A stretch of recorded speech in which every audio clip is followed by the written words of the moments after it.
The Electronic Frontier Foundation is an organization that exists and has existed since 1990 to try to assure to humanity the right to know. I mean, which is a right that hasn't been previously promulgated because it was an impossibility. But our dream is that anybody anywhere may have access to anything that human beings do with their minds one day, because that capacity is being given us by the internet, and that can change everything in a lot of interesting ways. But we want to make certain that anybody who's got something to say can say it, and anybody who wants to listen can hear, and anybody who doesn't want to listen can tune them out, which is an essential quality of freedom of expression, is the right not to listen. And we believe that can be conveyed by making certain that the architecture of the internet is designed in such a fashion so as to be both ubiquitous and open. What are the threats? Well, the powers that have been, of course. I mean, there are a lot of, outside of raw weaponized force, the principal way in which power exerts itself is by creating reality distortion fields around the control of information.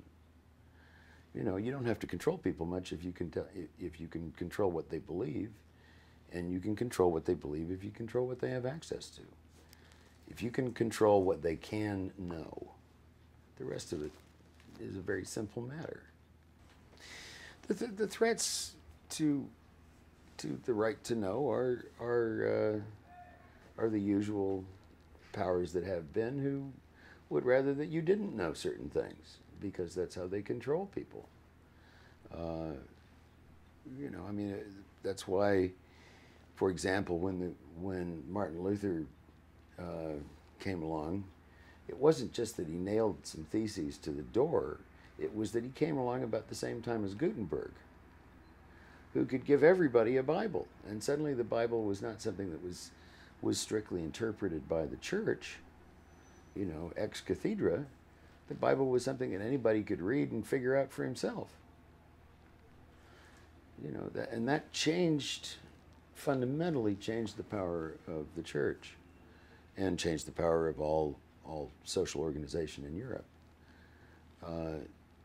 And we just think,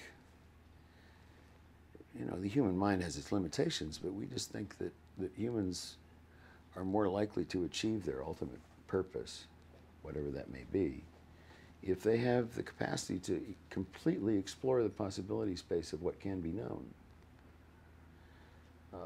And I have a mystical belief in this, and EFF does as well.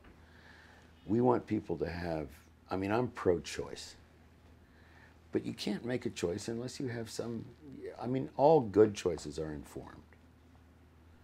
Now, I would grant, I can imagine there are people who listen to me say that and say, well, yeah, what about the new reality distortion fields that spin themselves up in the rumor mill of the internet, where you've got, like people who are going around claiming that Obama's a Muslim, or that he wasn't born in America, or, any number of silly things that get spread around.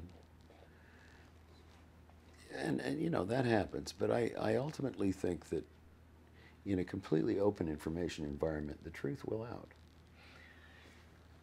But at the same time, the distortion fields are, in order to cope with all of that information, we seek those things that confirm. The internet is criticized for its confirmation biases. No, but look, what do you think mass media are about? Mass media exists to confirm the pre-existing beliefs of the masses. You're working in one. How easy is it for you to get a program on the BBC that says true things to people that they don't already believe? I think you'd have a hard time.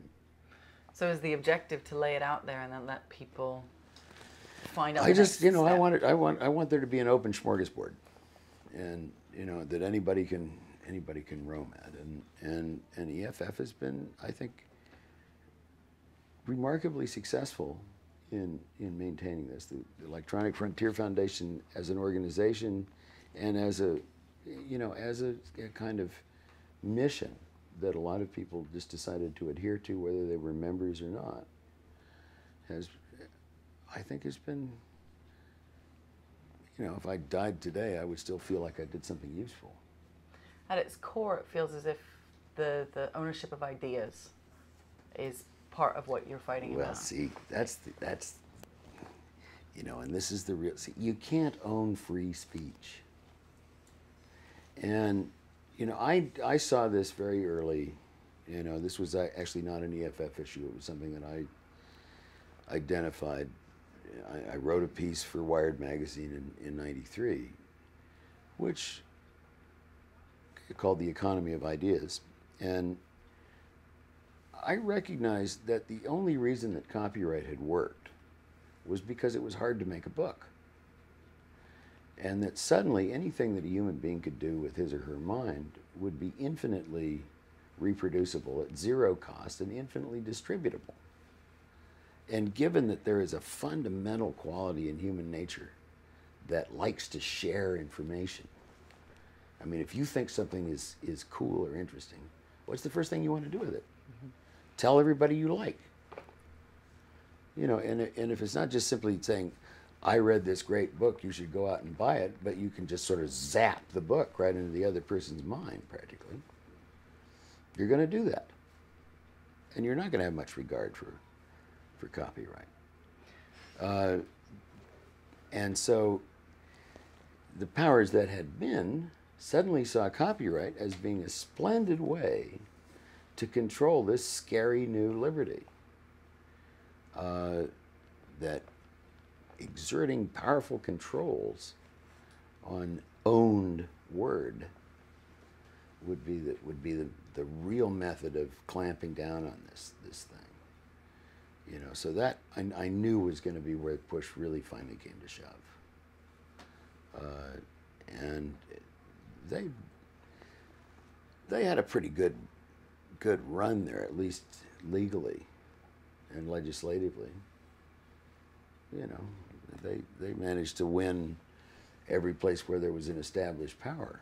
But where they didn't win was where it really counted, which is they were trying to set up technical obstacles to the free flow of information,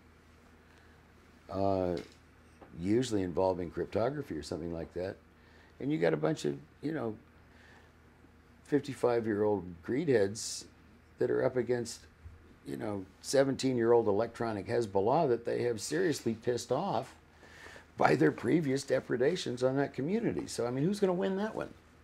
We just cut it for one side. It's nice. So we roll again? Yeah. But, I mean, we are trying to pound 20 years of important history into, 5 minutes or whatever. Yes. I'd love to get onto gift economies, but I won't. Yeah, well, I mean... we could do that later. No, I mean, that's a fundamental... That's a fundamental part of it. Absolutely. I mean, I remember, when I was first touting the internet, this is in 1990, nobody even knows what it is. And, the few people who did know said, well, you're never going to be able to have any business going on then. There's no commerce. And I said, well, I don't know. Millions of keystrokes get entered into that thing every day. Now, I don't think people do anything unless they're getting something back. That looks like an economy to me. It may not be monetized, but it is an economy, I promise you. Well, increasingly it is monetized